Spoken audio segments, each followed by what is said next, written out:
اس video میں میں آپ کو اپنے آزاد کشمیر ٹور 2023 کے بارے میں کچھ باتیں بتاؤں گا۔ آزاد کشمیر کے ضلع بھمبر، کوٹلی اور باغ کا ٹور ہم نے کیا ہے۔ تو یہ 5 ستمبر سن 2023 کی صبح کو سفر شروع ہوتا ہے۔ فیصل آباد میں اس دن ویسے ہمیں پتہ ہی تھا کہ ہڑتال ہے، دکانیں اور کاروباری مراکز بند ہونے کی وجہ سے لوگ گھروں سے کم ہی نکلیں گے، لیکن پھر بھی ہم نے ہمت کر کے سفر شروع کر دیا۔ جیسے ہی ہم کوہستان کے اڈے پر ریلوے اسٹیشن کے قریب پہنچتے ہیں تو دیکھا کہ سواریاں تو نہ ہونے کے برابر 2-4 گاڑیاں کھڑی ہیں۔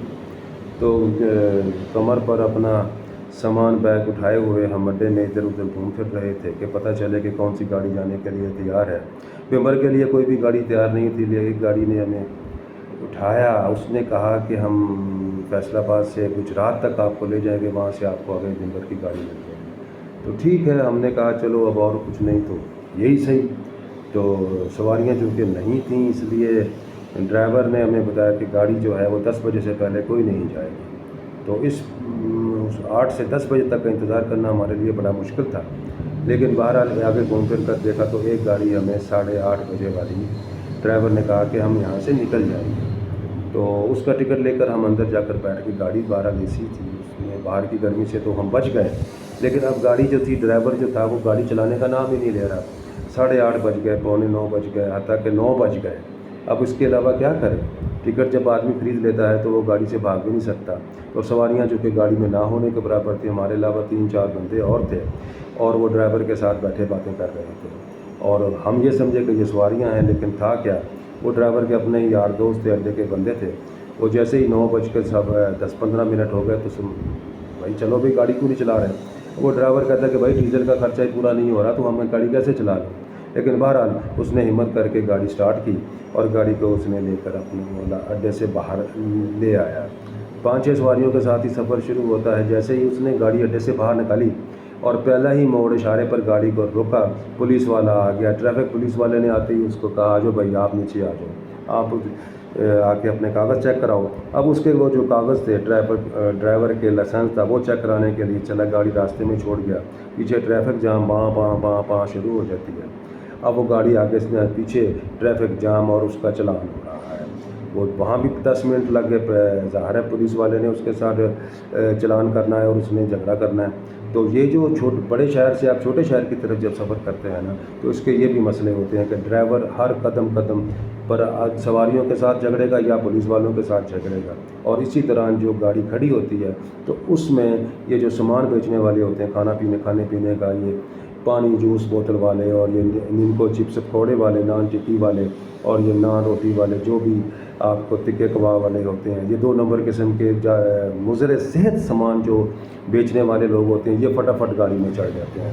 تو بس ان کی آوازیں سنتے رہو، اور آپ جو لوگ گرمی اور بھوک، جن کو پیاس زیادہ لگتی ہے، وہ ان کا شکار بن جاتے ہیں، اس سے مہنگی چیزیں خریدتے ہیں، اور وہ کھا کر پھر ان کی صحت جو ہے وہ بھی اس کو ظاہر ہے کچھ نہ کچھ تو مسئلے مسائل سے واسطہ پڑے گا۔ خیر، ڈرائیور صاحب بڑی خوشی خوشی چلان کرا کر واپس آ کر گاڑی میں بیٹھ کر تو ہمارا سفر شروع ہوتا ہے۔ اب سفر جو تھا وہ گاڑی سلو آرام سے جا رہی ہے، اور سواریاں جو ہیں سفر سے بیٹھی ہوئی ہیں، تو وہ ہر قدم پر وہ باہر سڑک پر نکل کر وہ سواریوں سے پوچھتا ہے کہ بھئی ہے کوئی جانے والا، ہے کوئی جانے والا؟ بھائی کون ہے جانے والا؟ آگے تو ہڑتال ہے، راستے سارے جو کوئی پتہ نہیں ہوتا ہڑتال کے دوران کیا ہو جائے، کس وقت سڑک بند ہو جائے، کس وقت کیا چیز ہو جائے، لوگوں کو کوئی پتہ نہیں ہوتا، اس لیے کاروبار بھی بند اور سڑک اور راستے بھی بند ہونے کا خطرہ پورا ہوتا ہے۔ لیکن وہ آہستہ آہستہ ریختہ لائٹ ہاسپٹل موڑ تک پہنچ گیا۔ وہاں سے 1-2 سواریاں اس کو مل گئیں، چل پڑا، آگے چلتے چلتے وہ موٹر وے تک پہنچ گیا۔ موٹر وے پر جا کر اس کی ایک دفعہ پھر گاڑی کی جو ہوتی ہے وہ تصویریں وغیرہ کھینچتے ہیں، بات چیت ٹریفک والے کرتے ہیں۔ اب وہ جو گاڑی ہے نا، اب وہ موٹر وے پر چلنے شروع ہوتی ہے، تو سکون ہوتا ہے کہ لو بھی اب ہم اپنی منزل کی طرف صحیح معنوں میں چل پڑے ہیں۔ تو خیر سفر چلتا رہا موٹر وے کا۔ اب وہ موٹر وے پہ جو بھی پہلا اسٹاپ آتا ہے، انٹرچینج آتا ہے، وہ گاڑی اس سے باہر لے جاتا ہے، وہاں سے پھر سواریوں کو بٹھاتا ہے، کسی کو اتارتا ہے۔ تو اسی چکر میں اس نے پنڈی پٹیاں اور اس کے بعد 1-2 اور اسٹیشن جو اسٹاپ ہیں وہاں سے اس نے گاڑی کو باہر نکالا، پھر وہ پنڈی پٹیاں سے باہر آگے جا کر سالم سے پھر اس نے اپنی گاڑی جو ہے وہ اس میں موٹر وے سے اتار لی۔ اب وہ پرانی سڑک کے اوپر چل رہا ہے، منڈی بہاؤالدین کی طرف کا گاڑی جا رہی تھی، ہم بھی اس میں بیٹھے ہوئے۔ خیر اللہ کر کے اس نے ہمیں ایک جگہ پر اتارا، گجرات سے کوئی تقریباً 12-15 کلومیٹر سے ایک سائڈ پر اتار کے کہتا ہے جی اب میں نے تو گجرات نہیں جانا، اب آپ یہاں اتر جائیں، یہاں سے میں آپ کو ایک اور گاڑی میں بٹھا دیتا ہوں۔ اور دوسری گاڑی میں اس نے ہمیں بٹھایا۔ اب وہ گاڑی بڑا بھری ہوئی تھی، ہمیں بڑی مشکل سے اس میں سیٹ ملتی ہے، رش بھی زیادہ ہے۔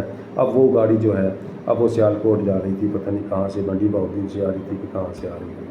لو جی، اس میں جو رش اور ٹریفک اور جو سارے مسائل تھے وہ ہم نے برداشت کیے، موسم کی گرمی برداشت کی، اسی تو چلتا بھی ہو تو نہ چلنے کے برابر ہے، کیونکہ اتنی اوور لوڈ گاڑیاں چلا رہی تھیں، جب قدم پر وہ ہر جگہ پر وہ گاڑی روکتا تھا۔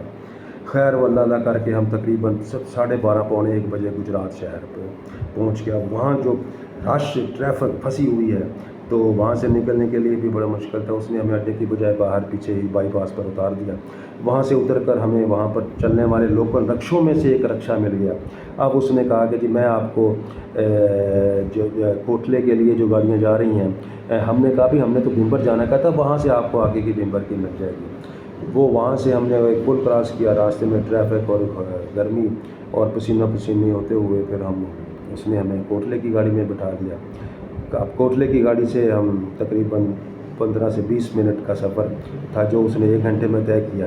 اب وہ بھمبر کے لیے جب ہمیں گاڑی ملتی ہے تو اس گاڑی میں بیٹھنے کے بعد تو پتہ چلا کہ جی یہ شہر میں تو جائے گی نہیں، کیونکہ آگے ہڑتال ہے، اس لیے اس نے ہمیں پیچھے ہی 3-4 کلومیٹر پہلے ہی اتار دیا۔ اب وہاں سے رکشہ لیا، رکشے میں بیٹھ کر ہم بھمبر سٹی کے اندر پہنچے ہیں۔ خیر سڑکیں یہاں کی کھلی بڑی، ماحول تھوڑا سا خوشگوار تھا اور ٹریفک نہ ہونے کے برابر تھی۔ ہم ڈرتے اللہ کرتے ہوئے ہم سٹی میں پہنچے تو وہاں پر رہنے کے لیے ہمیں ایک ہوٹل جلدی ہی مل گیا اور وہاں پر ہم نے اپنا سامان رکھا۔ اللہ کا شکر ادا کیا کہ چلو رہنے کے لیے رات ہم ادھر ہی قیام کریں گے، اسٹے کریں گے، ریسٹ کریں گے، کھانا شانا کھائیں گے، تو پھر اس کے بعد پھر اگلے دن جو ہے ہم یہاں سے کوٹلی کا سفر کریں گے۔ اب رات کو ہم شام کو باہر نکلتے ہیں تو سیر کرنے کے لیے وہاں پر بریانی کا ایک ریسٹورنٹ مل گیا۔ وہاں ہم بریانی کھانے کے بعد وہاں سے کچھ دیر اور آگے اسی روڈ پر آگے چلے گئے تو ایک پارک تھا، وہاں اس پارک کی سیر کرتے ہوئے مغرب کا ٹائم، مغرب کے کچھ دیر کے بعد ہم واپس لوٹے ہیں تو شام ہو چکی تھی، اندھیرا کافی زیادہ ہو گیا تھا، ہوا اور موسم میں خنکی تھوڑی محسوس ہونے لگی تھی۔ چلو ہم نے کہا یہ تو ٹھیک ہوا کہ اب کچھ جا کر چائے راستے میں البتہ ہم نے ضرور پی ہے، اور اس چائے والے نے چائے مزیدار بنائی تھی، ٹھیک تھی، اور وہ چائے پی کر ہم کچھ تھوڑی بہت شاپنگ کر کے بیکری سے صبح کے ناشتے کے لیے سامان لے کر، کچھ فروٹ لے کر، کچھ جوس اور دودھ کے پیکٹ اور یہ سامان، کیک رس وغیرہ، اور وہاں کی جو مقامی بنی ہوئی کوئی چیز تھی جیسے کوئی مٹھائی تھی، وہ لے کر ہم اپنے روم میں واپس آ کر تھکے ہوئے تھے سارے دن کی سفر کی وجہ سے، اور آرام سے پھر ہم سوئے ہیں۔ تو یہاں پر کچھ دیر کے لیے لوڈ شیڈنگ بھی ہوئی ہے، خیر کوئی بات نہیں، ایسا تو ہوتا ہے۔ پھر جب آپ ٹور پر نکلتے ہیں، سیر کرنے کے لیے جاتے ہیں تو آپ کو ایسی صورتحال سے واسطہ پڑتا رہتا ہے، کوئی بات نہیں، سفر ہے، آپ کو کرنا ہی ہے، انجوائمنٹ بھی ہے اس میں، تھوڑا بہت مشکلات بھی ہیں۔ تو پھر ہم آرام سے سو گئے۔ اب بھمبر سے کوٹلی کا جو اگلا سفر ہوگا وہ میں اس کے بعد اگلی ویڈیو میں آپ کو سناؤں گا۔